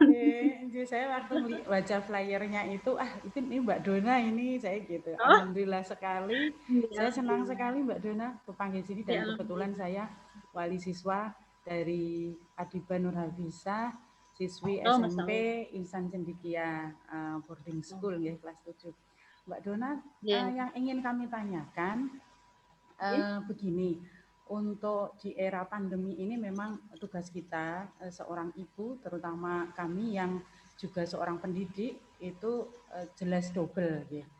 Satu sisi kita di sekolah harus mendidik siswa-siswa kita di baik daring maupun uji coba tatap muka yang sangat berat ini. Satu sisi di rumah kita juga ada anak-anak yang harus kita bimbing juga. Nah, yang kami tanyakan untuk Bapak Ibu ini, tingkat tekanan itu kan Bapak Ibu guru sangat luar biasa sekali.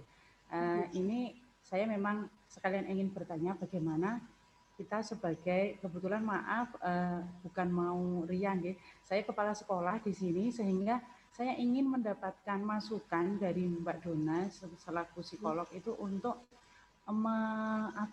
memberikan tingkat kenyamanan pada Bapak Ibu guru yang di sini ketika di sekolah kan kita sebagai orang tua nih, Bapak Ibu guru pada masa jenuh yang sudah amat sangat ini ketika mendidik siswa-siswa kita gitu. Mungkin ini juga dirasakan oleh Bapak Ibu di Insan Cendekia. Nah, saya agak longgar karena anak saya sekarang sudah boarding school, ini yang kedua, yang pertama sudah kuliah, sehingga beban saya itu sekarang untuk di sekolah ini. Nah, mungkin untuk tip untuk ibu guru dan bapak guru, karena saya yakin kebahagiaan bapak dan ibu guru di sekolah itu juga sangat berpengaruh terhadap cara mendidik, cara memberikan materi kepada anak didik kami. Yang kedua, Mbak Dona, sinergi bentar, dengan Bu Sunarmi, ini Bapak, maaf, Ustadz Sinten yang operator. Saya Bu. Halo, iya, Bapak namanya siapa? Maaf, Pak Sariful Banun. Oh, Pak Sariful, mohon maaf, ini saya sekitar saya nggak ada bolpen, tapi saya lupa. Tolong dicatat deh Bapak ya, pernyataannya Ibu Sunarmi. Halo? J? Ya, tolong direkap ya Bapak ya, pertanyaannya Ibu Sunarmi. Mohon maaf, ini saya cari bolpen nggak ketemu. Siap ya Bu. Oke. Silakan Bu Sunarmi. Yang nomor yang kedua ini permasalahan klis, kadang kita belum bisa satu visi dengan pasangan kita, dalam hal ini adalah ayah atau suami kita gitu. Alangkah baiknya nanti ada materi tersendiri, Bapak dari Insan Cendekia mungkin memberikan materi khusus untuk ayah yang supaya kita bisa klop gitu. Kadang-kadang diskusi kita kan terbentur pada rasa kewuh kita pada pasangan, bagaimana kita mematchingkan pemahaman yang sama terhadap pasangan kita itu kadang ada kendala gitu. Mungkin Mbak Dona nanti bisa ngasih tip-tip yang ada fun-nya, ada lucunya kalau kita kepada pasangan itu, agar anak-anak kita itu juga bisa merasakan kebahagiaan ini. Ya, terima kasih. Ya, terima kasih Bu Sunarmi. Mungkin dari Tepang ya. Akhirnya ketemu di sini. Terima kasih. Ya, itu untuk sertifikat. Mohon maaf Bu Sunarmi, mohon maaf saya mau tanya, ini masih daring atau tidak di sekolahnya Ibu? Saya di SMA Muhammadiyah 4 Kendal itu sudah mulai uji coba. 3 minggu ini kami sudah uji coba tatap muka, tapi karena kita tidak boarding bergantian. Jadi satu kelas itu 1 hari gitu. Dengan durasi 3 jam di sekolah. Kan Mbak Dona? Oke, semoga nanti bisa di sekolah kami ya Mbak Dona. Oh, amin insya Allah. Siap. Terima kasih Bu Sunarmi pertanyaannya. Sama-sama. Assalamualaikum warahmatullahi wabarakatuh. Waalaikumsalam warahmatullahi wabarakatuh. Jadi Bapak ini saya langsung jawab atau ini masih ada yang langsung saja Ibu Elvandari. Monggo. Ibu Sunarmi, yang pertama saya merasakan kebahagiaan. Kita satu grup di Aero Society, ketemunya di sini ya. Jadi betul sekali Bu, tidak hanya orang tua yang harus bahagia, guru harus bahagia. Sedangkan guru itu ada double pressure. Pressure sebagai orang tua dan pressure sebagai guru. Pressure sebagai guru di pandemi itu juga meningkat karena sering terjadi gesekan dengan orang tua yang merasa wes bayar sing dadi gurune wong tua gitu. Kadang-kadang guru tuh dianggap tidak berkontribusi di masa pandemi, padahal saya sebagai guru tahu sendiri bahwa bahkan saya juga merasa jauh lebih sibuk ketika pandemi ini ya, karena harus mempersiapkan media belajar, materinya tetap ngoreksi gitu. Tapi mungkin banyak orang tua yang karena tidak tampak seakan-akan guru kurang kontribusinya. Tapi di sisi lain juga ada beberapa guru yang sekedar kasih tugas saja juga ada yang tidak baik. Jadi memang ini menjadi masalah kita semua. Lalu bagaimana sih untuk membuat guru-guru itu menjadi termotivasi? Yang pertama, Bu Sunarmi memang harus mengingatkan kembali tentang reason, alasan untuk menjadi guru. Nah, motivasi itu akan tumbuh kalau kita selalu ingat visi misi kita sebagai seorang guru, visi misi hidup kita. Nah, cara mengingatkannya bisa lewat kata-kata motivasi, bisa ditulis dan diingatkan ulang bahwa menjadi seorang guru itu adalah pekerjaan yang kita pilih untuk menuju surganya Allah. Jadi jangan lelah untuk berbuat baik karena kita tidak tahu dari kebaikan manakah yang akan wasilah kita untuk masuk ke dalam surganya Allah yang terindah ya. Yang kedua yang saya sarankan ada guru itu kan ada banyak jurnal ya Bu Sunarmi ya, jurnal kognitif, jurnal afektif, ada jurnal spiritual. Nah, ini ada namanya jurnal syukur gitu. Jadi ini saya berikan tips karena saya sudah melakukannya. Saya kalau ikut pelatihan itu sifatnya pelatihan yang langsung aplikatif. Jadi di dalam pelatihan saya itu setiap hari saya bangun tidur harus menuliskan 5 alasan kenapa saya harus bersyukur. Judulnya jurnal syukur. Jurnal syukur. Jadi contohnya hari ini saya nulis, hari ini saya bersyukur karena 1, saya masih hidup. 2, anak saya sehat. 3, saya bersyukur karena kendaraan saya, motor saya nggak macet karena udah tua gitu. Nah, menuliskan jurnal syukur ini itu bisa menjadi ibu jadikan sebuah program sekolah yang mungkin tidak dimiliki oleh sekolah lain. Caranya gimana? Bisa di-share di grup. Silakan Bapak Ibu tuliskan 3 hal yang membuat Bapak Ibu bersyukur pada hari ini. Nah, Bu Sunarmi 1, aku bersyukur hari ini bisa bertemu Mbak Dona misalnya. Yang kedua, aku bersyukur karena hari ini aku makan sarapannya lontong balap. Apa sih pentingnya kita menuliskan jurnal syukur? Kadangkala kita itu lupa bahwa sebenarnya hidup kita itu penuh dengan rezeki, penuh dengan kebahagiaan. Kadangkala kita itu lupa kalau kita tidak menulis di antara masalah yang Allah berikan. Sebenarnya Allah jauh lebih memberikan banyak bantuan dan pertolongan. Tetapi yang kita ingat-ingat itu selalu masalahnya. Sedangkan pertolongan Allah itu jarang kita ingat. Nah, dengan menuliskan jurnal syukur itu, kalau kita nulis, otomatis itu mengubah perasaan kita. Kita nulis hari ini alhamdulillah aku bisa ikut Zoom di Insan Cendekia. Nulis saja itu akan merubah mood gitu ya. Itu yang kedua. Kemudian yang ketiga dengan menuliskan, ini pelatihan saya selanjutnya Bu Sunarmi ini, tapi saya nggak lulus pelatihan karena saya kemarin tidak konsisten. Cara untuk membuat hidup kita tuh tidak kacau balau, kok kayaknya targetnya masih jauh, kok saya kok masih di sini-sini juga gitu.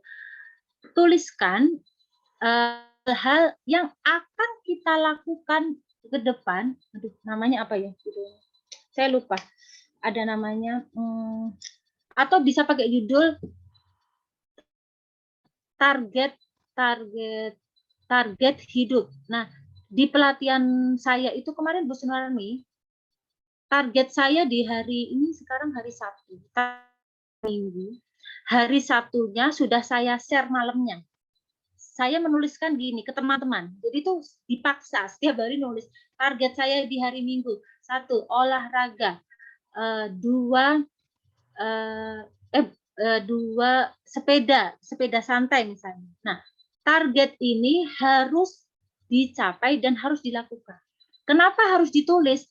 Karena kadangkala kita tuh punya banyak rencana, tetapi minim dieksekusi karena tidak ada yang nagih. Dengan ngasih tahu ke teman, besok Senin aku mau nulis buku gitu, ditulis.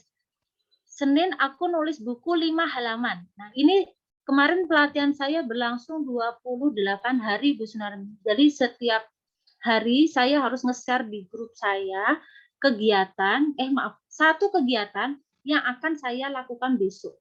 Di mana kegiatan itu berhubungan dengan target hidup saya. Karena target hidup saya adalah tesis, maka saya tuliskan besok saya nulis tambah 5 halaman. Besok saya kayak gitu. Nah, itu membuat hidup kita itu terarah dan terfokus gitu. Jadi tidak ada pekerjaan yang menunda-nunda karena kita dipaksa untuk ngasih tahu ke teman. Besok aku ngoreksi, tulis. Besok Senin tanggalnya berapa saya ngoreksi ya. Kemudian yang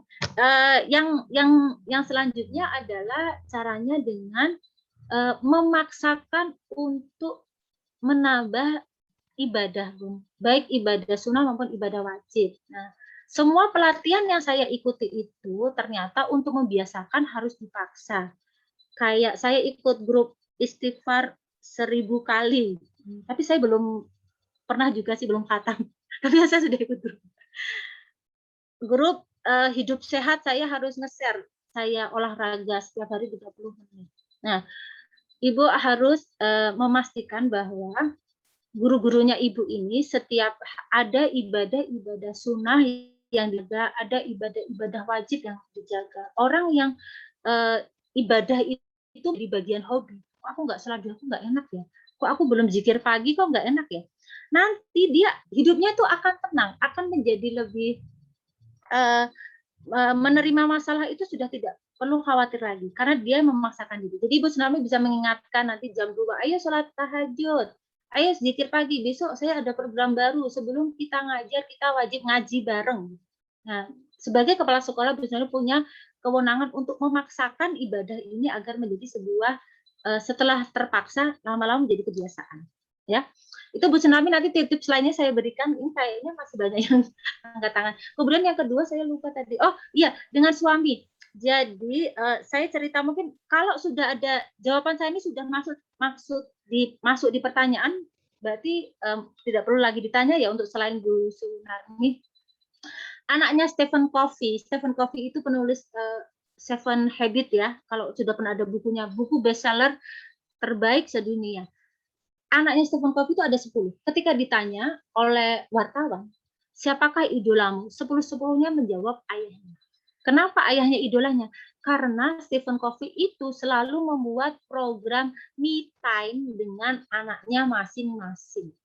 Jadi me time itu tidak hanya berfungsi aku seneng-seneng, aku hari ini me time, aku jajan sebelah enak gitu.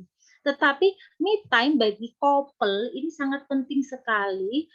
Bu Sunarmi harus mengagendakan, gimana kalau seminggu sekali hari Jumat atau hari Kamis malam, yuk kita makan keluar cuma berdua aja yuk.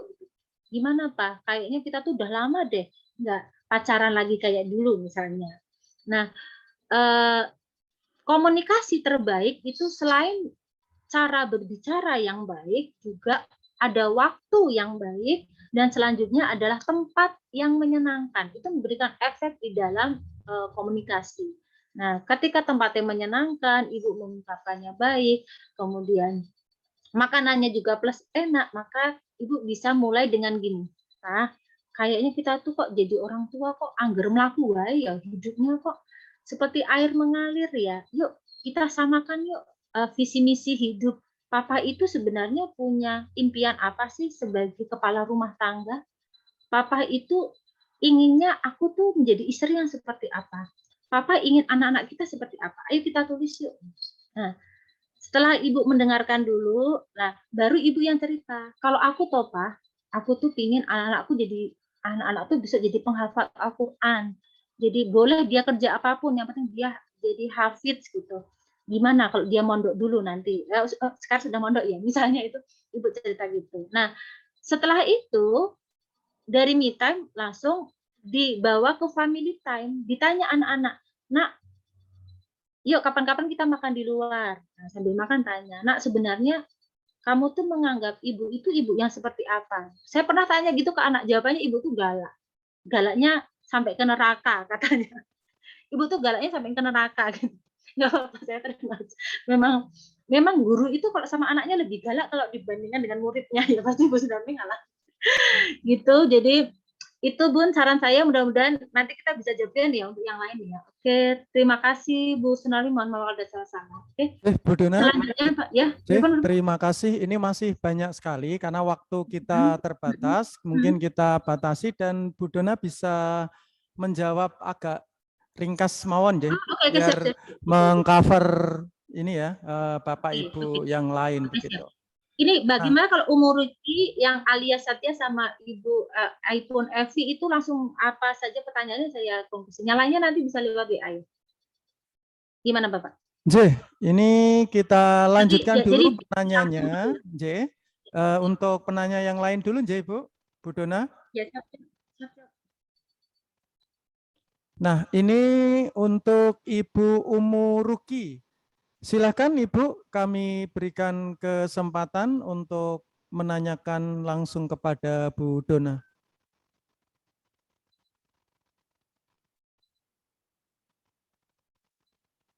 Ya, Umu Ruki masih di mute, bisa di unmute Bunda. Bunda Umu Ruki apakah hadir? Ya, kalau tidak bisa ke ini iPhone FV sudah muncul wajahnya. Bu Umu Ruki. Monggo Ibu FV. Ya, Ibu Ruki sepertinya masih di unmute. Masih di mute. Ya. Monggo Ibu FV.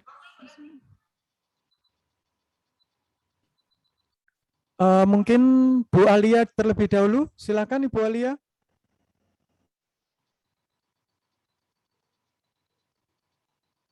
Oh, Ibu Ruki tidak bisa di-unmute. Bu Ruki bisa nulis di chat, Bunda. Silakan bisa nulis di chat pertanyaannya. Ya, itu Alia Setia Harati, monggo Bapak kalau ada yang ditanyakan. Oh, Umu Ruki host not allowing. Bapak Sarul, dari Umu Ruki nggak bisa di-unmute. Sudah ya, Bu. Silakan. Assalamualaikum. Iya, Assalamualaikum warahmatullahi wabarakatuh. Waalaikumsalam warahmatullahi wabarakatuh. Ya, monggo Bunda. Terima kasih untuk Bu Dona. Materinya bagus sekali pagi ini. Yang ingin saya tanyakan, bagaimana ya caranya untuk anak saya yang nomor 2 itu kalau selama daring ini ya, itu kalau belajar itu kan selalu di dalam kamar, dan padahal itu sudah kami sediakan misalnya meja belajar di ruang depan, terus sudah saya jahitkan seragam biar dia itu lebih semangat gitu sekolahnya, tapi tetap aja dia tuh di kamar gitu kan.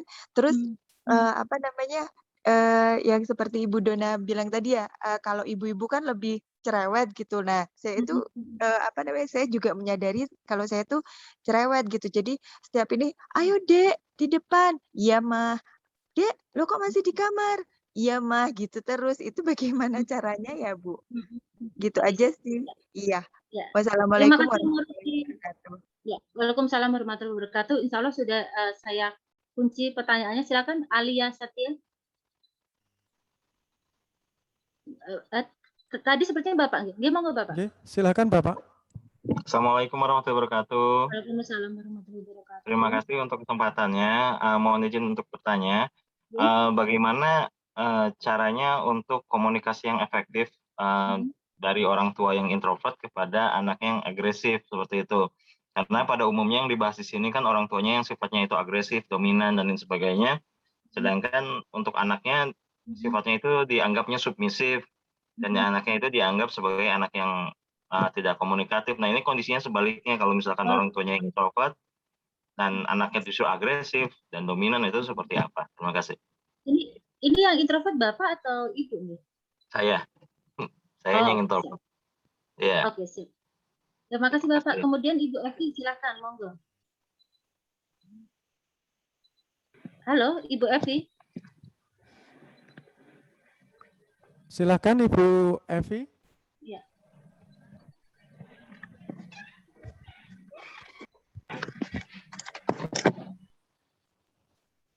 Dijawab Ibu dulu Evi. mungkin Bu, sementara dua dulu bisa dijawab. Oh ya, oke siap. Oke siap. Saya jawab dulu ya. Saya lupa juga tadi pukul 10 saya ada gini. Saya kunci. Mohon maaf nanti mungkin Bapak Sarul bisa ngasih HP saya. Tapi mohon maaf kalau saya jawabnya lama ya. Saya ada beberapa grup dan beberapa hal yang harus saya urus juga.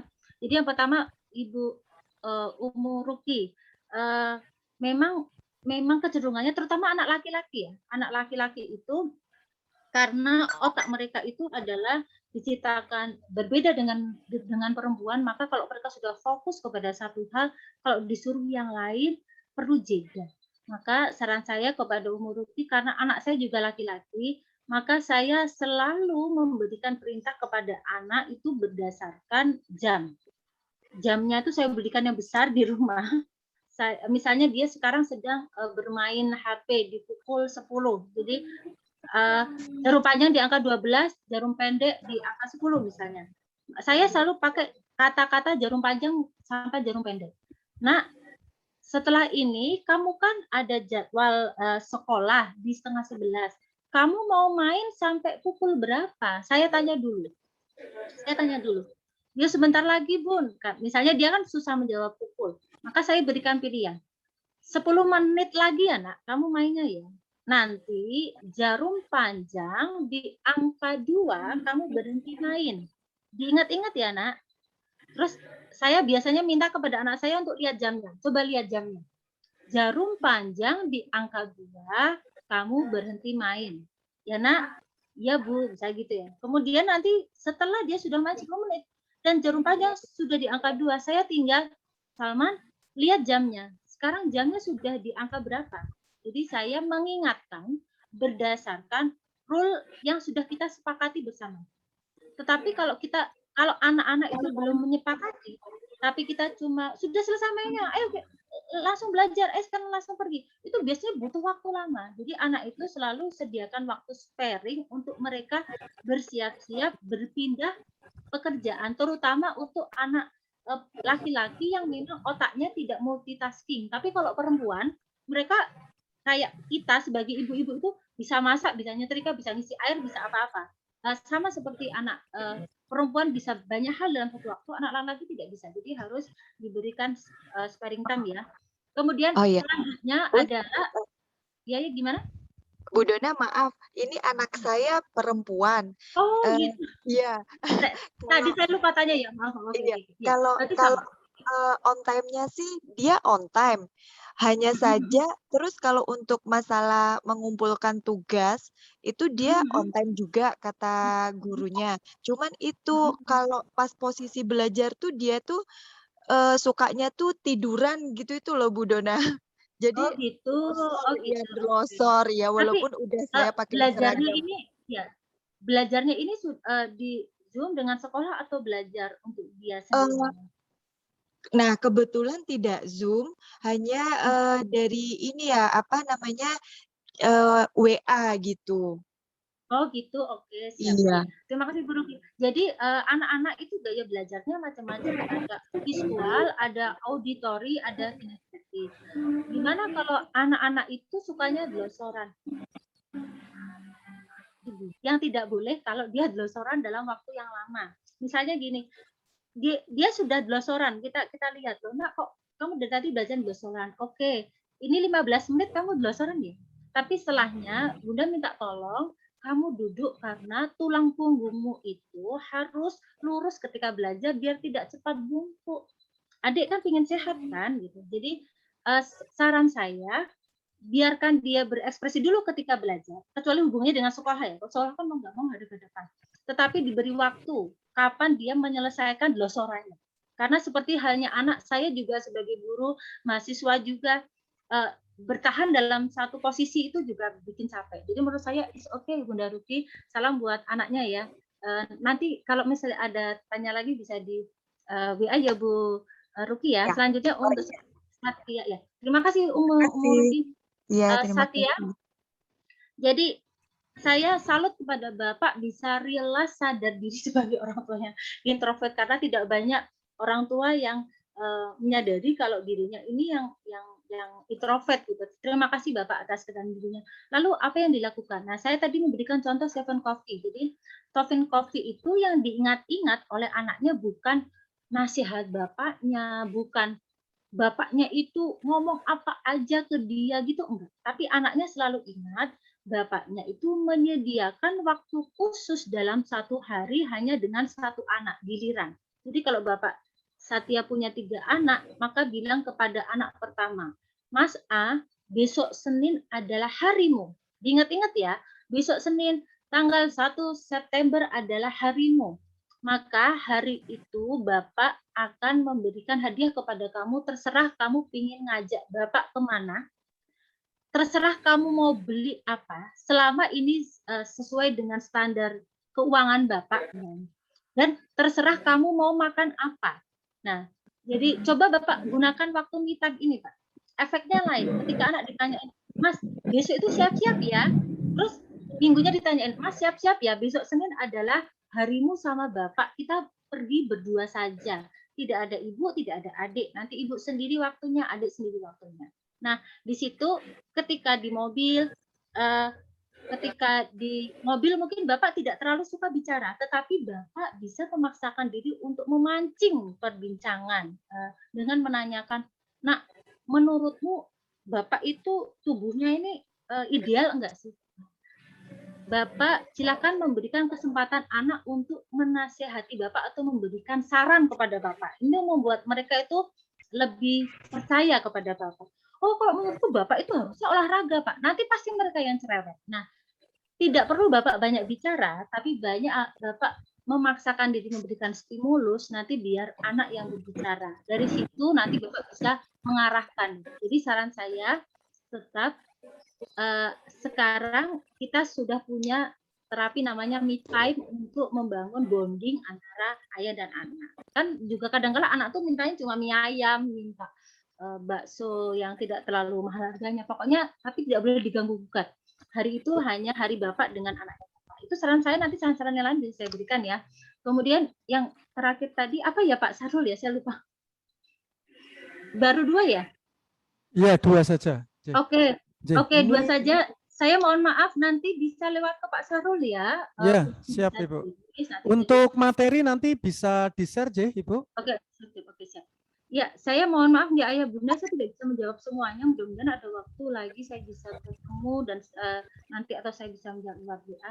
Sekali lagi, saya ucapkan Bapak Ibu selamat berbahagia, bahagiakan diri Bapak terlebih dahulu, bahagiakan diri Ibu terlebih dahulu, baru bisa membahagiakan keluarga. Semangat sehat, semoga keluarga sehat selalu. Salam sayang dari saya. Berikan cinta kepada keluarga dan orang-orang sekitar Anda. Wassalamualaikum warahmatullahi wabarakatuh. Waalaikumsalam warahmatullahi wabarakatuh. Terima kasih Bu Dona, Ibu Elvan dari Bubianti. Mohon maaf Bapak Ibu orang tua SMP SMA Insan Cendekia Beding Sukul Sukoharjo, karena waktu kami sangat terbatas. Untuk itu kita sudahi acara parenting hari ini. Insya Allah mudah-mudahan Bapak Ibu bisa presensi di situ, memberikan masukan, saran, bisa ke depan kita saling bersinergi bersama untuk bisa mendidik anak-anak kita menjadi anak-anak yang hebat, menjadi anak-anak yang mampu membanggakan kedua orang tentunya. Bapak Sarul dan Wali, Bapak Ibu saya izin live dulu. Mohon maaf saya izin live. Monggo Ibu Dona silahkan. Terima kasih sekali atas waktunya bisa bersama dengan Bapak Ibu di SMP SMA Insan Cendekia Sukoharjo. Terima kasih atas ilmunya. Monggo silahkan Bu Dona. Terima kasih Bapak Ibu orang tua murid SMP SMA Insan Cendekia Boarding School Sukoharjo. Karena keterbatasan waktu kita tidak bisa berlama-lama di acara ini. Insya Allah segala masukan, saran yang sudah Bapak Ibu tuliskan di presensi tadi, insya Allah segera bisa kita tindak lanjuti ya. Mudah-mudahan pertemuan yang akan datang bisa terus belajar kita menjadi orang tua yang senantiasa bisa membaikkan diri kita dan mampu membaikkan anak-anak kita. Dan tentunya yang terakhir bisa menghantarkan anak-anak kita menuju kesuksesannya masing-masing. Jadi anak kita itu punya potensi yang berbeda-beda, punya kapasitas yang berbeda-beda. Kita selaku orang tua hanya memberikan rule, memberikan pembinaan saja. Apa yang menjadi bakat terbaik dari anak-anak kita tentunya menjadi tanggung jawab kita untuk terus bisa membersamai anak kita sukses dunia dan akhirat tentunya. Terima kasih Bapak, Ibu, orang tua, murid semuanya. Izinkan saya selaku moderator menutup acara parenting hari ini. Kita sudahi dengan doa kafaratul majelis. Subhanakallahumma wa bihamdika asyhadu an la ilaha illa anta astaghfiruka wa atubu ilaik. Mohon izin undur diri. Billahi taufik wal hidayah. Waridho wa inayah. Wassalamualaikum warahmatullahi wabarakatuh. Monggo. Waalaikumsalam warahmatullahi wabarakatuh. Waalaikumsalam Terima kasih. warahmatullahi wabarakatuh. Waalaikumsalam warahmatullahi wabarakatuh.